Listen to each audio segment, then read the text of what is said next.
नमस्कार दोस्तों, आज मैं आपको दशा माता की पांचवी कहानी सुनाने जा रही हूँ। प्रेम से बोलिए दशा माता की जय हो। एक समय की बात है, एक गांव में एक सास बहू रहती थीं। सास ने एक दिन सवेरे बहू से कहा कि जाओ आग लाकर भोजन बनाओ, बड़ी भूख लगी है। बहू हाथ में कंडा लेकर आंच लेने गांव में गई। उस दिन गांव भर में घर घर दशा माता की पूजा थी। इस कारण किसी ने उसको आग नहीं दिया। वह लौट आई। संध्या समय वह पड़ोसन के पास गई और उनसे बोली कि मेरी सास तो गंडा लेती ही नहीं, परंतु अब की बार जब गंडे पड़े तब मुझको बताना और पूजन की विधि भी बता देना, तो मैं भी गंडा लूंगी। उसके बाद गंडे पड़े तब बहू ने सास के चोरी से दशा माता का गंडा लिया। 9 दिन तक उसने किसी न किसी बहाने पड़ोसन के पास जाकर कथा कहानियां सुनती रही। 10वें दिन उसे चिंता हुई कि अब पूजा कैसे करूंगी। तब वह मन ही मन दशा माता का ध्यान करके मनाने लगी कि यदि बुढ़िया आज कहीं बाहर चली जाए तो मैं शांति पूर्वक पूजा कर लूं। दशा माता की कृपा से उसी दिन बुढ़िया को खेतों पर जाने की सूझी।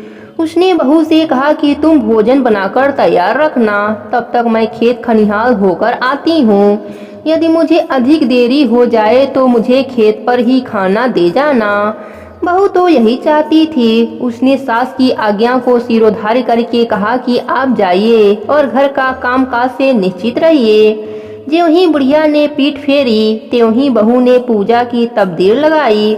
उसने सिर से स्नान करके विधिवत दशा माता की पूजा की। तदंतर वह पूजा की सामग्री मिट्टी के गोले में रखकर उसे भेंट कर सिराने के लिए ले ही जाने वाली थी कि बुढ़िया आ गई।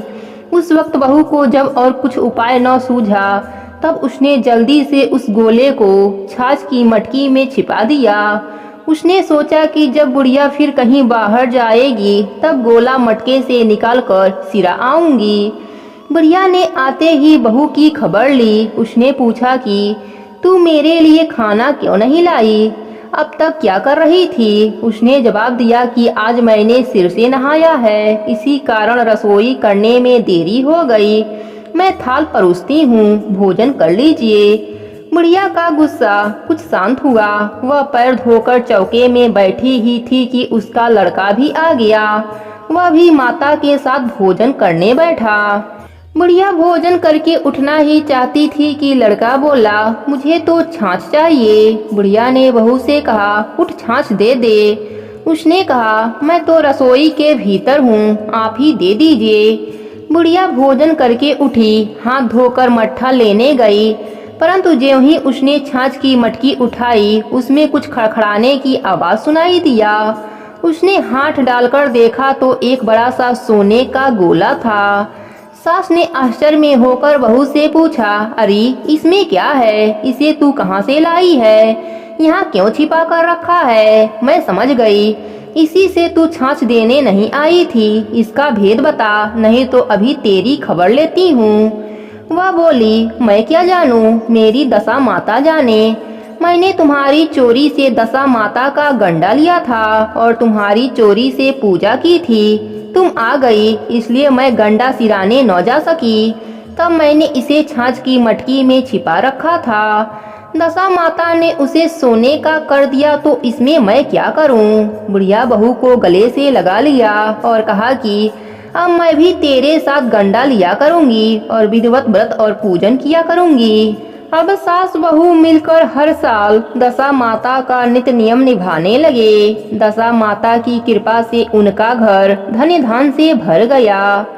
हे दशा माता, जैसे आपने बहू को फल दिया वैसे ही अपने सभी भक्तों पर अपनी कृपा बनाए रखना।